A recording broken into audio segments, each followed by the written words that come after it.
بسم اللہ الرحمن الرحیم۔ میں نے رسول اللہ صلی اللہ علیہ وسلم سے سنا ہے، آپ فرماتے تھے کہ جب دو مسلمان اپنی تلواریں لے کر آپس میں بھڑ جائیں تو قاتل اور مقتول دونوں جہنمی ہیں۔ میں نے عرض کیا، یا رسول اللہ، قاتل تو خیر جہنمی ہونا ہی چاہیے، مگر مقتول کیوں؟ فرمایا، وہ بھی اپنی ساتھی کو مار ڈالنے کی اچھا رکھتا تھا، اگر اسے موقع ملتا تو وہ اسے ضرور قتل کر دیتا، دل کے پکے ارادے کی وجہ سے وہ بھی جہنمی ہوا۔ حدیث نمبر 30۔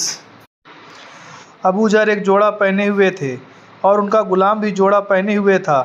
میں نے اس کا سبب دریافت کیا تو کہنے لگے کہ میں نے ایک شخص یعنی غلام کو برا بھلا کہا تھا اور اس کی ماں کی غیرت دلائی، تو رسول اللہ صلی اللہ علیہ وسلم نے یہ معلوم کر کے مجھ سے فرمایا، اے ابو ذر، تو نے اسے ماں کے نام سے غیرت دلائی ہے، بے شک تجھ میں ابھی کچھ زمانہ جاہلیت کا اثر باقی ہے۔